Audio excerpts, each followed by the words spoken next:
Existe un artículo científico publicado por la revista JAMA, una de las revistas científicas más prestigiosas de todo el mundo. El artículo fue escrito por más o menos 60 doctores y titula Experiencias sobre la muerte física y psíquica de Jesucristo. En este artículo los autores demuestran el proceso a través del cual Jesús fue azotado y ellos toman hechos históricos, bíblicos, extrabíblicos y lo comparan con la medicina. Por ejemplo, ellos toman algunos capítulos de la Biblia, como son Lucas 22, 23 y 24. Ellos hacen un análisis físico de la muerte de Jesús. Ellos señalan, por ejemplo, que Jesús, cuando fue crucificado, los clavos aproximadamente medían 18 centímetros de largo. Estos clavos eran colocados o eran introducidos en sus muñecas de forma violenta, lo que ocasionaba no solamente muerte, sino algunos episodios respiratorios. Por ejemplo, ellos ahí colocan algunas teorías válidas sobre la muerte de Jesús. Básicamente ellos concluyen que existen dos muertes o dos tipos de muertes que sufrió el Señor Jesús. Ellos comentan que la primera fue un shock hipovolémico y la segunda fue asfixia por agotamiento.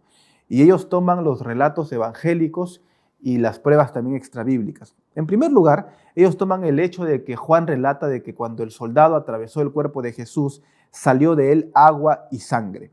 La explicación que los científicos dan en relación a esta teoría es que el agua probablemente representa el fluido pleural y el pericardio seroso que había procedido al flujo de sangre. Estos dos componentes solamente llegan al torrente sanguíneo cuando la persona llega a tener exceso de angustia o de temor.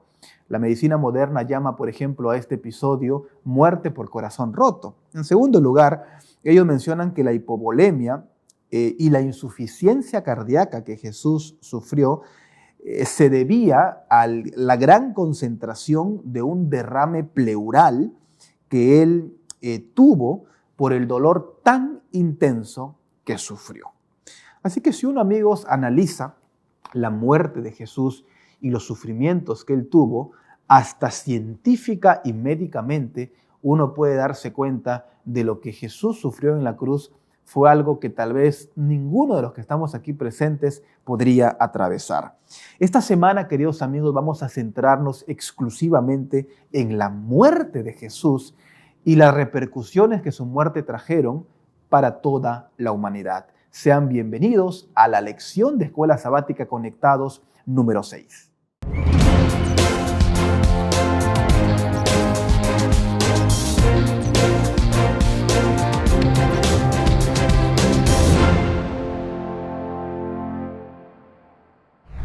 Y nos encontramos en esta ocasión con un panel de lujo, amigos, pastores, colegas en el ministerio. Está con nosotros el pastor Leonardo Rivera. Pastor, bienvenido. Gracias, pastor. Pastor del Distrito Misionero de San Borja. Y el pastor Daniel Gordillo del Distrito de San Isidro. Pastor Gordillo, cuéntenos, ¿cómo está en esta oportunidad? Me siento muy feliz de poder compartir este panel, de poder compartir la palabra del Señor y la experiencia de Jesús en su estadía aquí en la tierra. Creo que nos va a sorprender y nos va a sacar grandes referencias y lecciones para nuestra vida. Excelente. Pastor Leonardo, ¿qué tal? ¿Cómo se encuentra? Muy bien, pastor. Agradecidos con el Señor, con ustedes también. No hay mayor privilegio que compartir la palabra del Señor, así es que estamos con muchas ansias ya de iniciar este repaso. Amén. En esta mañana, entonces, ¿qué les parece si vamos a ubicarnos en la lección número 6, ¿verdad? La lección número 6 para esta semana tiene un objetivo principal, así lo menciona, es poder centrarnos en la muerte de Cristo y lo que ésta significa para la promesa de vida eterna. Vamos a comenzar, ¿qué les parece, amigos, pastores, haciendo una oración? Gracias. Vamos a orar. Padre bendito que estás en las alturas de los cielos, gracias, Señor, por la oportunidad de abrir tu palabra, de poder escudriñarla, Señor. Queremos que tu Santo Espíritu nos lleve, Señor, por el mejor camino para sacar las aplicaciones de vida. Y así, Señor, este evangelio de la cruz pueda, Señor, tocar nuestro corazón y pueda romper algunas suposiciones, preconceptos, ideologías de este mundo y nos pueda ubicar correctamente en esta verdad. Nos entregamos a ti. En el nombre de Jesús. Amén. Amén. Señor. Amén. Amén. Pastor Leonardo, vamos a comenzar leyendo, ¿qué le parece? El versículo de memoria. Ayúdenos, por favor, con Juan, capítulo 3, versículo 14 y versículo 15. Juan 3, 14 y 15. Es el texto de memoria que vamos a repasar durante esta semana. Juan 3, 14 y 15. Muy bien, pastor. Dice la palabra del Señor, y como Moisés levantó la serpiente en el desierto, así es necesario que el Hijo del Hombre sea levantado, para que todo aquel que en él cree no se pierda, sino que tenga vida eterna. Correcto. Nos hemos centrado, pastores, en las lecciones anteriores, hablando sobre la muerte, por ejemplo, la esperanza de la resurrección en el Antiguo Testamento. Vimos algunos casos, ¿no?, de personas que resucitaron antes de que Jesús pase por la cruz. Y esta semana vamos a centrarnos en el hecho mismo de la cruz, ¿verdad? Un hecho que marcó sin duda un antes y un después en la historia de este mundo. El mundo tiene vida antes de la cruz, de hecho se habla, ¿no?, antes de Cristo y después de Cristo, pues en relación a esa referencia tiene que ver mucho con el episodio que Jesús pasó en la cruz. Vamos a dividir, pastores, la lección de esta semana en 3 partes, ¿les parece? Vamos a dividir qué sucedió momentos antes de la cruz o hasta de repente un poco más. Vamos a ver en segundo lugar qué pasó en la cruz y qué pasó después de la cruz. Así que, ¿qué les parece, pastores, pastor Daniel, pastor Leonardo? Vamos a comenzar leyendo y comentando el primer punto, desde la fundación del mundo. ¿Qué podemos hablar sobre cuál fue el momento, cómo se ideó este plan que se puso en marcha, sí, cuando nuestros padres, Adán y Eva, cayeron en pecado, pero que comenzó desde antes de la fundación del mundo? Bueno, esta sección es muy importante porque nos habla de que el plan y la idea de Cristo, de Dios, de la Trinidad, era siempre la salvación de este mundo. Es porque tenía un plan específico, un plan trazado. Muchos han agarrado el texto de Apocalipsis capítulo 13, versículo 8, para hablar mucho de la predestinación. Pero acá se rompe este detalle, ¿no? Porque el ser humano no había sido creado aún, pero sí la idea de restituir, de redimir, de transformar y de liberar la creación de Dios. A eso se refiere también esta sección, ¿no?, la fundación de este mundo. Siempre el plan de Dios y su intencionalidad es salvar al ser humano. Y Él tiene un proceso, lo vamos a ver en la lección. Correcto. Vamos a leer el texto, ¿qué les parece? Apocalipsis capítulo 13, versículo 8, dice lo siguiente. Y la adorarán, dice, todos los habitantes de la tierra, cuyos nombres no están escritos en el libro de la vida del Cordero, que fue muerto desde la creación del mundo. Es interesante porque vale la pena mencionar, Apocalipsis es un libro simbólico que usa la historia de forma cíclica, y este versículo ha sido de alguna forma, pastores, amigos, saboteado, ¿no? Ha sido saboteado, ha sido echado por tierra, porque básicamente el mundo evangélico liberal aducía lo siguiente, ¿no? Dice allí, bueno, miren, en la última parte, ¿no?, en el libro de la vida del Cordero, que fue muerto desde la creación del mundo. Entonces ellos ahí encuentran una aparente contradicción, ¿no? Porque nosotros encontramos que la muerte de Jesús recién fue en el año 31, no fue al inicio del mundo, ¿no? ¿Qué podríamos decir, amigos, sobre esta idea falsa que pone en contraposición a nuestros principios bíblicos? Es importante, pastor, entender que la Biblia se clasifica de la siguiente manera. Nosotros tenemos libros históricos, tenemos libros poéticos, y en este caso el libro de Apocalipsis forma parte de los libros, pues, proféticos, ¿no? Entonces, hay un principio claro de la profecía, es que no todo se interpreta como se entiende. Entonces, cuando nosotros analizamos lo que está queriendo decir Apocalipsis, que habla en símbolos, estaba justamente relacionando con los siguientes textos. También yo quisiera mencionar de que para que nosotros podamos sacar la conclusión, un solo testigo no es posible para condenarnos, ¿cierto? Sacar una conclusión de algo. Como decía este reconocido autor, para que nosotros podamos entender una parte de la Biblia es necesario, o un tema de la Biblia, tenemos que estudiarlo en toda la Biblia, ¿no es cierto? Y me gustaría, pastor, resaltar lo que dice 1 Pedro 1, 19, 20, que está muy relacionado con lo que dice Apocalipsis 13, que dice: sino con la sangre preciosa de Cristo, como de un cordero sin mancha y sin contaminación. Él estaba destinado desde antes de la fundación del mundo, pero ha sido manifestado en los últimos tiempos por amor de vosotros. La Biblia está siendo clara y contundente cuando enfatiza de que el plan de salvación estaba dado antes de la fundación de este mundo. Correcto. Volviendo al texto de Apocalipsis, en otras palabras, lo que aquí Juan está tratando de decir no es que Jesús murió al inicio de la fundación del mundo, sino que el plan de salvación se colocó desde antes de la fundación del mundo. Ahora, eso es algo interesante, ¿no? Porque, por ejemplo, por lo general, no digo que eso sea siempre así, uno usa un plan de contingencia cuando ya está en un problema, ¿no? No sé si les ha pasado, ¿no? Uno está en un problema, no sé, de repente, le coloco un ejemplo que a mí me pasó, ¿no? Estaba por salir a una iglesia y de pronto manché mi camisa con jugo, y en ese momento, ¿qué camisa me pongo? ¿No? Entonces ya entré en apuro y tuve que coger una camisa y plancharla, entonces... Pero de repente hubiera sido mejor un plan de tener una camisa lista, ¿no? Por A o B pase algo. No pasó así con Jesús. O sea, Jesús no dijo, bueno, voy a esperar que Adán, y si es que Adán y Eva caen en pecados, veo qué hago. No. Sino que dice, por ejemplo, Tito, capítulo 1, versículo 2, basada, dice, en la esperanza de la vida eterna, Dios, que no miente, prometió esa vida antes del principio del tiempo. Y a su tiempo, la palabra que se usa allí es la palabra cronos, que tiene que ver con hora exacta, manifestó su palabra por medio de la predicación que me fue encomendada por mandato de nuestro Señor. En otras palabras, el plan de salvación, no sabemos cuándo Jesús lo hizo.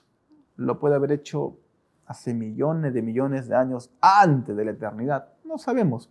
Pero la Biblia dice con seguridad que fue desde antes de la fundación del mundo. Hay algo que también me sorprende y un detalle importante en esta sección es que no solamente Él proveyó desde antes de la fundación de este mundo, sino que cuando creó ya tenía todo establecido. Proveyó un sistema de sacrificios, los animalitos, y todo esto daba la idea de esa redención. Estos animalitos iban a proveer también simbólicamente esta salvación de Jesús por nosotros en la cruz. Y nosotros yendo también estos animalitos, colocando nuestra mano, confesando nuestros pecados, podemos nosotros reconocer de que Él puede darnos una nueva oportunidad y perdón de pecados, ¿no? Interesante. Sí, interesante, ¿no? Lo que el pastor aquí comenta. Dios tenía un plan de salvación, pero tenía un plan de salvación bien estructurado, ¿no? Sí. Tenía una tesis con todas sus recomendaciones, ¿no? O sea, porque que Jesús iba a venir a morir al mundo si es que la raza humana caía en pecado, no solamente estaba el qué, sino también estaba el cómo. ¿Cómo lo iba a hacer a través de todo el sacrificio? ¿No? Eso es interesante. Ahora hay una cita que dice, deseo de toda la gente, es página 13, que dice lo siguiente: el plan de nuestra redención no fue una reflexión ulterior, un plan formulado después de la caída de Adán. Fue una manifestación de los principios que desde las edades eternas, no sabemos cuánto, pero es eterno, ¿no? Habían sido, dice, el fundamento del trono de Dios. ¿Qué podríamos mencionar sobre esta declaración, queridos pastores? No fue, dice, una reflexión ulterior, no fue un plan, como decimos aquí en Perú, sobre la leche derramada, ¿no? Fue un plan planificado 100% con los detalles, con los bemoles, para nosotros, para la raza humana. Bueno, es una clara confirmación de que Dios crea justamente seres humanos libres, ¿no? Seres humanos libres, y habla mucho también de la organización de nuestro Dios. Tanto así que, como pastor mencionaba, ¿no? El Señor utilizó incluso figuras, porque la lección esta semana justamente cita Génesis 3:15 y también Génesis 22, hablando de qué fue lo que aconteció con respecto a Adán y Eva después de la caída, y qué fue también lo que aconteció en la vida de Abraham cuando él tuvo esa prueba de parte de Dios para ofrecer a su hijo Isaac. Sin embargo, el Señor no permitió eso, porque de esa manera también le enseñó que en realidad no era eso, sino era el cordero, ¿no? El Señor tipificó a través de esto, y de repente, pastor, aquí me gustaría resaltar el tema de la importancia del tipo y el antitipo, ¿no? Que el tipo justamente es una cosa o una persona, un ser o un animal justamente que trata de ejemplificar algo. No es que en eso hay mérito para poder perdonar, sino que el Señor use esa figura para que más adelante nosotros podamos entender que su cumplimiento viene en el Nuevo Testamento con la muerte de nuestro Señor Jesucristo en la cruz del Calvario. el antitipo, ¿no? O sea, no tendría sentido ninguna de estas cosas si Jesús no habría venido a morir en la cruz del Calvario. Correcto. Y vale la pena mencionar que todos los tipos se dan en el Antiguo Testamento, ¿no? El Antiguo Puede ser, Testamento. por ejemplo, un tipo, una persona, ¿no? Puede ser Adán, puede evento. ser un acontecimiento, puede ser un éxodo, puede ser una institución, el sábado. Esos tres elementos forman el tipo y el antitipo es la contraparte. Siempre el antitipo va a ser mayor que el tipo. Si hablamos de Adán, el que cayó, el antitipo sería Jesús, que vino al mundo y que no cayó. Si hablamos del tipo como una institución, el sábado, hablamos de un sábado, pero en la Biblia pasaremos un sábado eterno. Si hablamos de un acontecimiento como el éxodo que vivió el pueblo de Israel en el siglo allá antes de Cristo, pasaremos un éxodo cósmico, no un éxodo celestial. Entonces, Amén. Qué interesante, pastor, este asunto del tipo y el antitipo. Entonces, amigos, para cerrar esta primera parte que tiene que ver con el antes, debe quedar clara la idea de que el plan de salvación fue un plan, valga la redundancia, 100% detallado, planificado, organizado, que tenía su título, su subtítulo y todas sus divisiones, todo a favor nuestro. Vamos a pasar, amigos, a la segunda parte, que tiene que ver con el durante. ¿Qué pasó? Él murió por nosotros. Vamos a ver qué nos dice el libro de Juan. ¿Qué les parece? Juan 3, capítulo o versículo 14. Juan 3, 14. Juan 3, 14. Sí, Juan 3, 14. Y también hay algunos versículos, vamos a extendernos tal vez hasta el 15, 16. Y mientras vamos buscando, queremos comentarle a nuestros amigos que Juan capítulo 3 es un capítulo único en la Biblia. Mateo, Marcos y Lucas no repiten esta historia. Es una historia, un encuentro entre Jesús y Nicodemo. Juan 3:14. Juan 3:14 nos dice: y como Moisés levantó la serpiente en el desierto, así es necesario que el Hijo del Hombre sea levantado. Muchas gracias. ¿Qué podemos aprender, pastores, de estos versículos en relación a qué ganó el mundo con la muerte de Cristo en la cruz? ¿Qué podríamos mencionar sobre esta declaración? ¿Qué ganó el mundo con la muerte de Jesús en la cruz? Bueno, lo que ganó el mundo es pues una nueva oportunidad.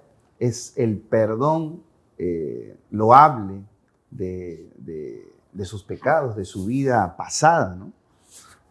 Acuérdense que estábamos condenados, Romano dice, porque la paga del pecado es la muerte, mas la dádiva de Dios es creer en Él, ¿no? O sea, si creemos en Él, si nos entregamos a Él, hay una oportunidad, ¿no? Frente al desafío, frente a la crisis de la vida, se abre una oportunidad, un camino de liberación, de una vida distintiva, ¿no? Cuando entregamos todas nuestras cargas al Señor, cuando vamos a su palabra y vemos su vida, podemos alcanzar esa transformación. Es una de las bendiciones que nos da el Señor. Gracias, pastor. Romanos, no vamos a leer aquí por tiempo tal vez, pero Romanos, por ejemplo, y Filipenses hablan de que la cruz fue una especie fue como un árbol. ¿En qué sentido? Voy a colocar la siguiente figura. En la Navidad hay una figura que siempre viene a nuestra mente, ¿no? Y es el árbol de Navidad. No vamos a hablar aquí de que si el árbol es satánico, no vamos a entrar en esos detalles. Un árbol de Navidad es símbolo ¿de qué? De regalos, ¿verdad? En el árbol, ¿qué se coloca? Regalos, ¿no? Yo no coloco alimentos, coloco regalos.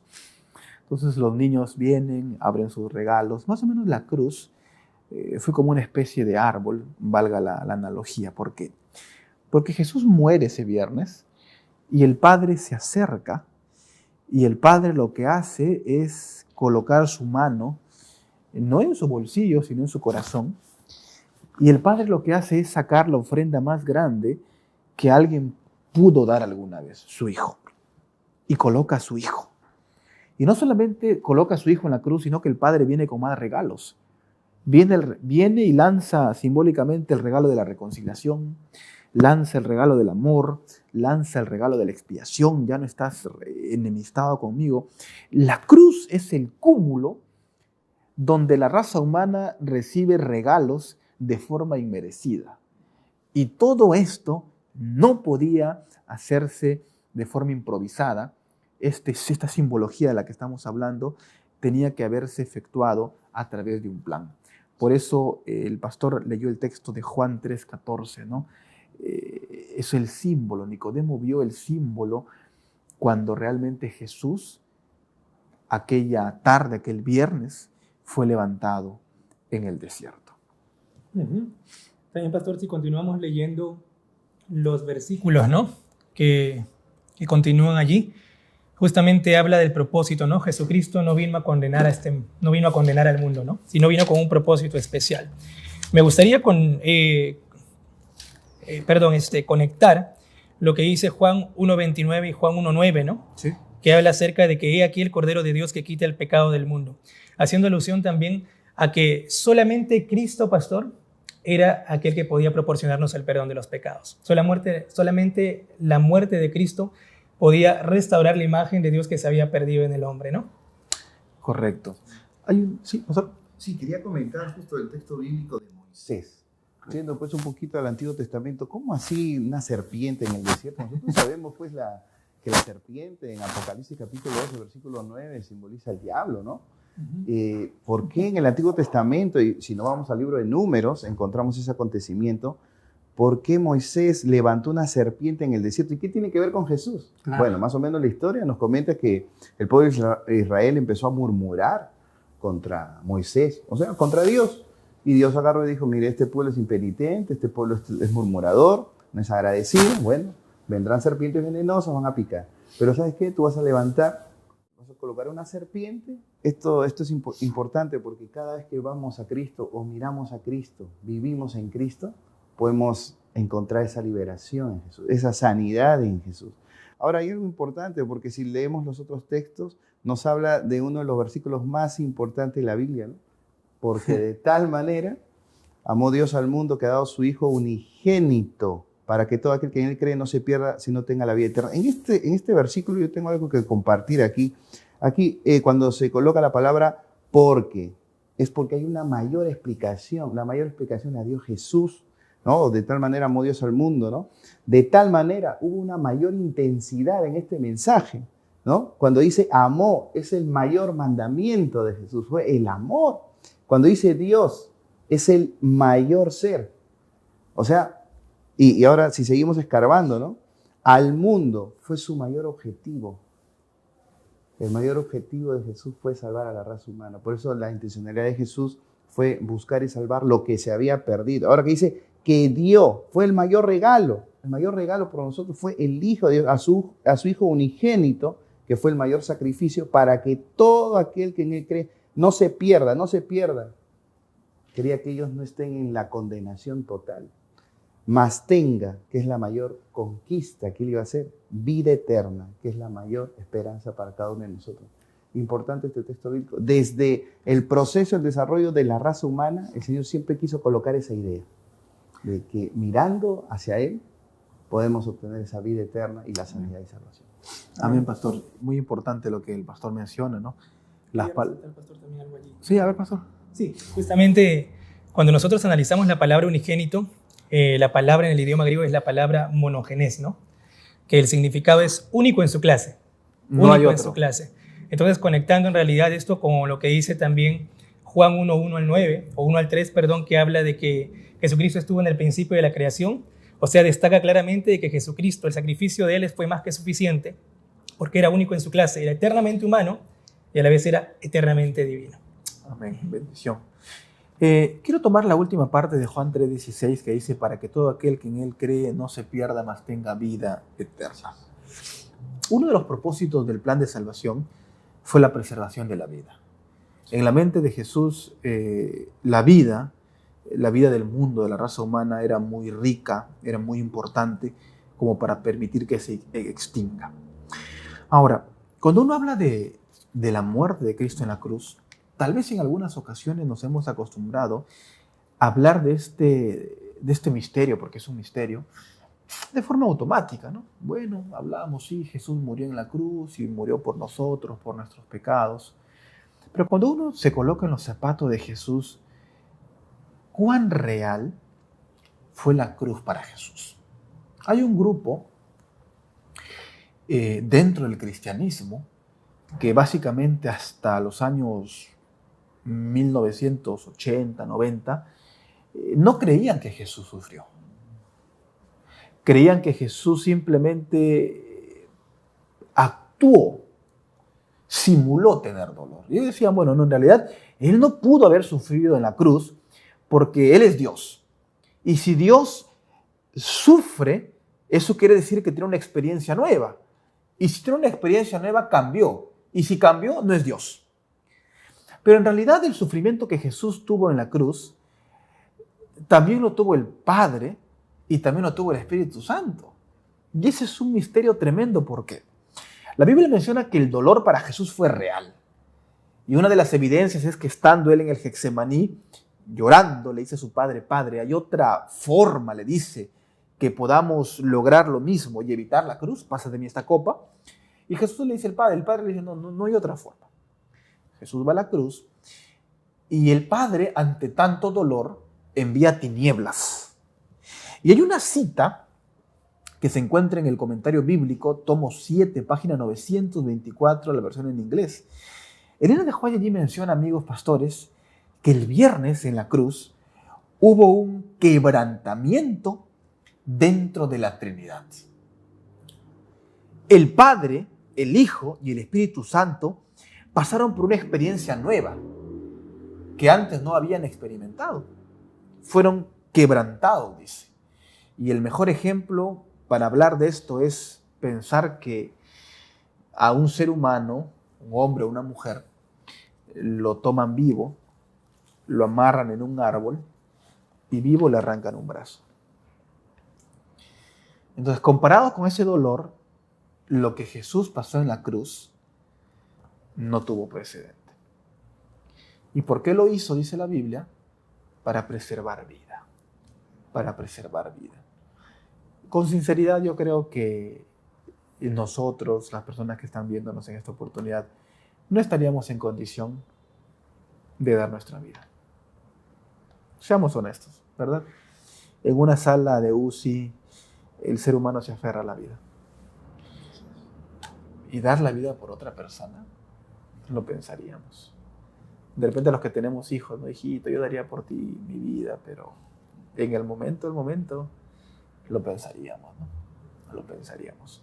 Pero Jesús, amigos, no hizo eso. Jesús fue y dio su vida. Así que lo que pasó en la cruz, vamos a entrar al durante, 1 Corintios 1:18, el significado de la cruz. ¿Cuál es el significado de la cruz? Podemos leer 1 Corintios, capítulo 1, versículo 18 en adelante. A ver, ¿quién nos ayuda con la lectura? 1 Corintios 1:18, sí, por favor. Dice, la palabra de la cruz es locura a los que se pierden, pero a los que se salvan, esto es, a nosotros, poder de Dios, pues está escrito, destruiré la sabiduría de los sabios y frustraré la inteligencia de los inteligentes. ¿Dónde está el sabio? ¿Dónde está el escriba? ¿Dónde está el que discute asuntos de este mundo? ¿Acaso no ha enloquecido Dios la sabiduría del mundo? Gracias, pastor. Realmente este texto es un texto que le hemos leído en algunas ocasiones, ¿no? El Evangelio dice es locura. ¿Por qué locura? Porque vivimos, pastores, en un mundo materialista donde el objetivo de la vida es el poder y el dinero. Objetivo equivocado, obviamente, no bíblico, pero ese es el objetivo, ¿no? O sea, si tú tienes más poder, tienes más dinero. Y viceversa, los dos se complementan, ¿no? En este mundo, las personas no quieren andar con el más débil. ¿Quieren andar con quién? Con el que tiene más poder. Pero la Biblia enseña lo contrario. La Biblia enseña que en la debilidad hay grandeza. Y si uno va y le predica a una persona, a un, no sé, con todo el respeto, ¿no? A un millonario, un empresario, es locura, ¿no? O sea, ándate de aquí con tu evangelio, eso es locura. ¿Cómo podemos, pastor, conectar este capítulo de Romanos 1 con el significado de la cruz? ¿Cómo podemos hacer esa conexión aplicativa, textual, de poder llegar y conectar un mensaje, como diría el lema de los jóvenes, de un Cristo resucitado, un Cristo presto a venir por segunda vez? Yo que partiría, pastor, desde el entender el propósito de la cruz, ¿no? Justamente la lección en este último punto mencionaba y resaltaba que es muy importante entender la cruz desde 5 puntos, ¿no? Importantes. Correcto. El primero tenía que ver con el tema de que la cruz resalta la supremacía de la justicia de Dios, ¿no? En segundo lugar, hablaba de que también resalta la supremacía del amor de Dios y, como dice Jeremías 31:3, el amor de Dios por nosotros es eterno. O sea, nada de lo que nosotros hagamos va a condicionar el amor por nosotros, de Dios por nosotros. Seamos buenos o malos, Dios nos va a amar con la misma intensidad. En tercer lugar, hablaba también de que la cruz, solamente el poder de la cruz es capaz de romper esas cadenas que nos atan al pecado, ¿no? Solamente el poder de la cruz. En cuarto lugar, solamente la cruz es nuestra única esperanza. Y si en caso, que cosa que sabemos que no va a existir, pero se nos pone allí, ¿no? En la Biblia, si en caso existiera una futura rebelión, igual la cruz sería el antídoto para eliminar justamente o volver a eliminar el pecado. Gracias. Sí.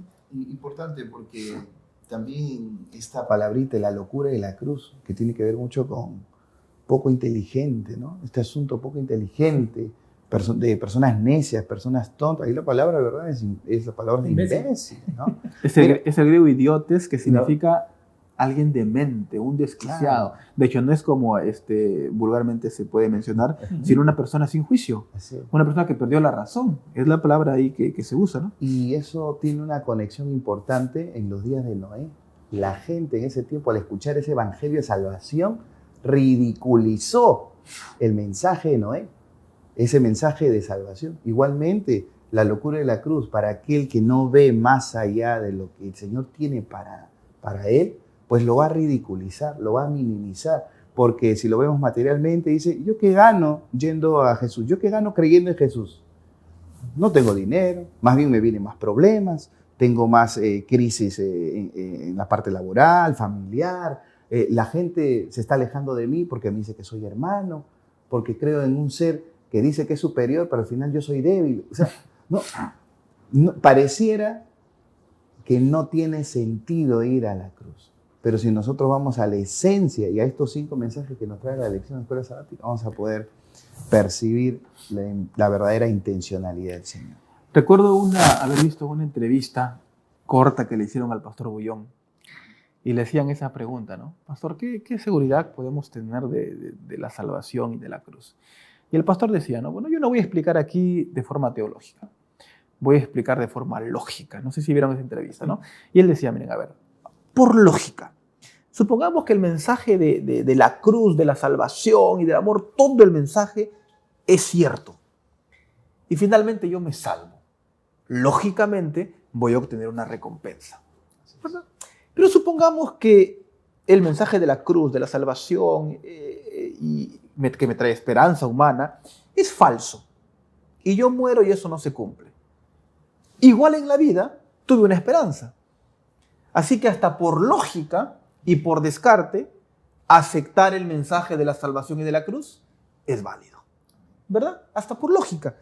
Así que finalmente, dentro de este punto, como ya mencionó el pastor, la cruz es revelación, la cruz es amor, la cruz es justicia, la cruz es esperanza y la cruz provee vida futura. Vamos a pasar, amigos, al último punto. El último punto tiene que ver con el después de la cruz, el consumado es. Juan, capítulo 19, del 1 al 30, provee esta frase, consumado es. Uno de los momentos del clímax bíblico, del momento más especial, la promesa de Gálatas, ¿verdad? Cumplida, que cuando vino, dice el cumplimiento del tiempo, Dios envió a su Hijo de mujer, nacido bajo la ley, se cumple en esta declaración, consumado es. ¿Cómo podríamos entender, queridos amigos, esta frase, esta declaración, consumado es, en relación al plan de salvación? ¿Cómo podemos entender esta frase? Bien, me gustaría, pastor, leer con ustedes lo que dice el deseo de todas las gentes. Página 706 dice, Cristo dio a entender no solo que su agonía había llegado a su fin, sino especialmente que había ganado el gran conflicto histórico cósmico contra Satanás y sus fuerzas del mal, ¿no?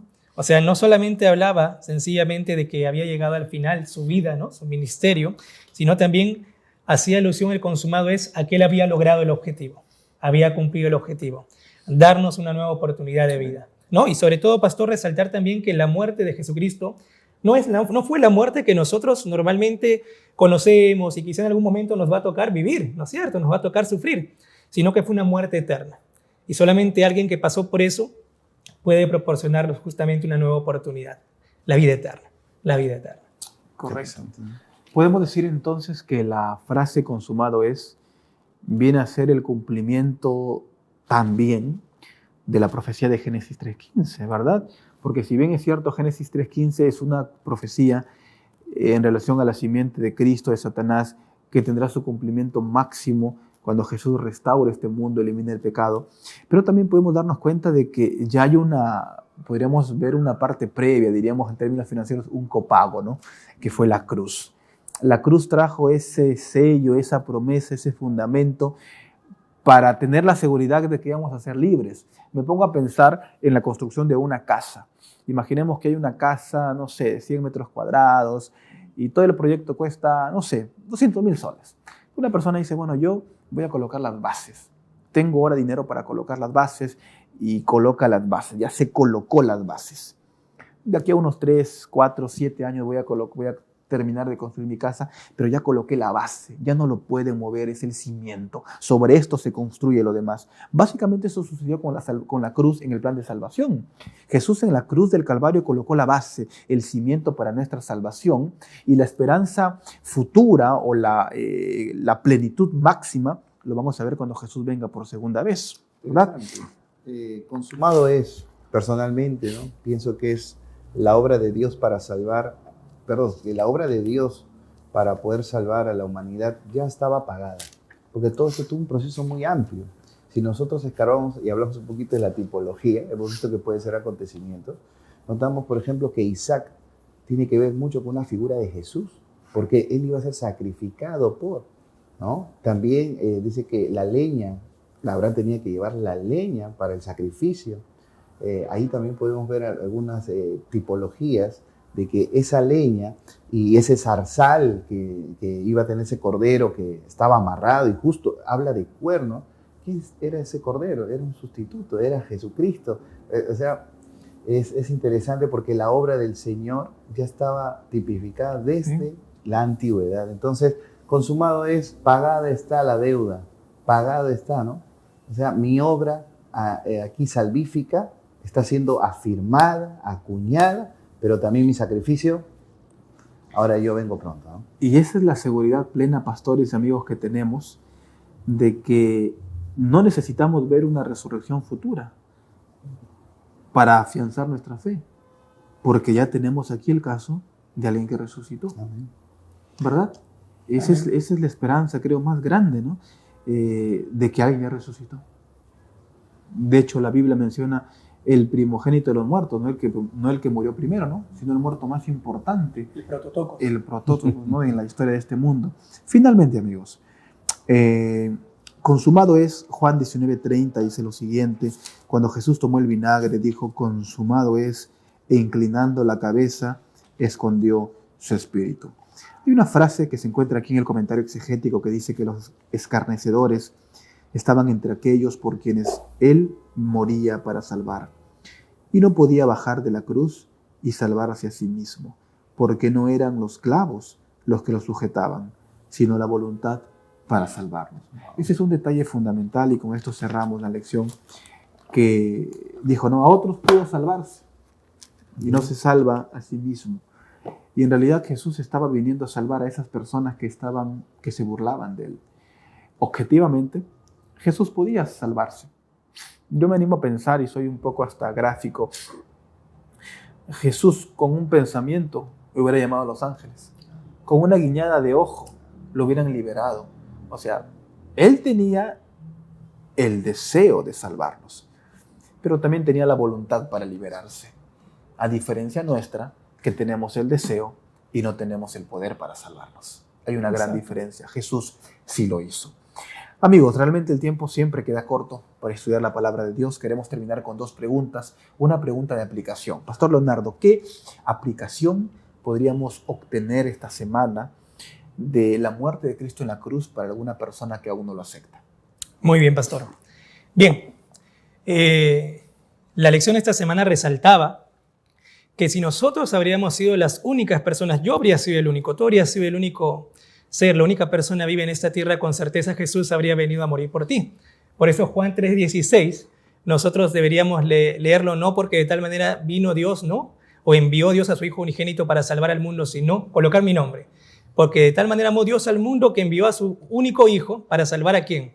A Daniel, al pastor Solano, a Leonardo, de repente a María, a Abigail, entre tantas otras personas.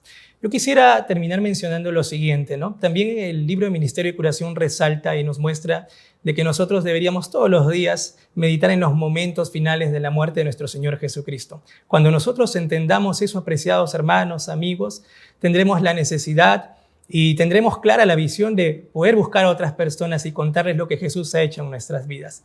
Así es que yo los animo a, como dice también el Espíritu de Profecía, no dejar cada día de depender de Dios y escondernos en la persona de Cristo, y eso nos va a impulsar a hacer la obra maravillosa que Él nos ha encomendado en su misericordia. Amén. Pastor Daniel, ¿qué estrategia objetiva, concreta, podríamos crear para que este mensaje de la cruz pueda llegar a otras personas? Gracias, pastor. Pienso que el Evangelio de la cruz tiene tanto poder y mucha autoridad. A veces tenemos el temor de que la gente, al escuchar este mensaje, va a rehuir o quizás va a rechazar. Pero miren, hay una historia bíblica en el Nuevo Testamento. El etíope dice que estaba leyendo en su carruaje una carta hermosa, hermosísima, Isaías 53. Y quien le explicó esto fue Felipe. Y él no se resistió a este mensaje, a este evangelio. Yo creo que si presentamos a Cristo con acciones, estas personas pueden ser motivadas al cambio. Alguna acción concreta. Por ejemplo, el famoso proyecto, el té de damas, ¿no? El té de amigas, ¿no? Reunirse con la intencionalidad de poder relacionarse y por ahí colocar a Cristo. También los desayunos solidarios, ¿no? Llevar o invitar a gente a poder llevar comida, llevar un desayuno, porque fue lo que Cristo hizo. Ese es el Evangelio. Señor, despojarse a sí mismo para entregar lo que Él tenía. Él entregó todo, el bios, para que nosotros seamos restituidos. Puede ser algún proyecto de música para que muchos, viendo el profesionalismo y también el mensaje que hay detrás, puedan ir a Jesús, ir a Cristo. Entonces, nada se limita al poder extraordinario del Evangelio de la cruz. Estas acciones pueden ser también basadas en el famoso método de Cristo. Así que el método de Cristo es una fe en acción. Y acuérdate que la fe es el principio unificador de la vida, es lo que le da sentido, definición y dirección. Que Dios te bendiga. Amén, pastores. Recuerden, amigos, que Él murió por nosotros. Ese es el fundamento de nuestra fe, es la esperanza que nosotros tenemos, la albergamos en nuestro corazón. Y algún día, sin duda, esta esperanza se cumplirá en su máxima expresión. ¿Qué tenemos que hacer? Es esperar. La palabra espera es una palabra clave, tiene que ver con la vigilancia, tiene que ver con el proceso que las vírgenes sensatas hicieron. No durmieron, no desfallecieron, sino que estuvieron atentas porque el esposo iba a llegar a la medianoche. Yo no sé si tal vez en esta ocasión alguna persona está pasando por alguna dificultad o tal vez has perdido a un ser querido.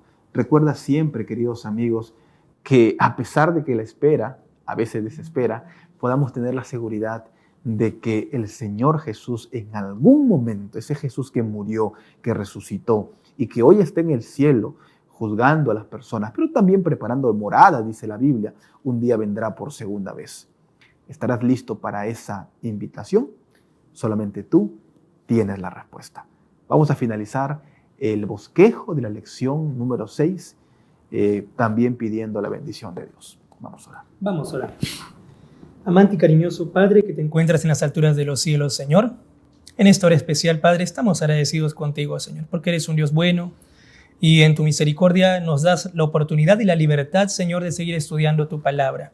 Permítenos, Señor, conocerte de tal manera, Padre, que podamos, Señor, imitar el ejemplo de nuestro Señor Jesús, vivir como Él, actuar como Él, Señor, y sobre todo, Padre, tener la certeza y la seguridad, Señor, de que todo lo que está escrito en su palabra, Señor, se va a cumplir en un orden específico.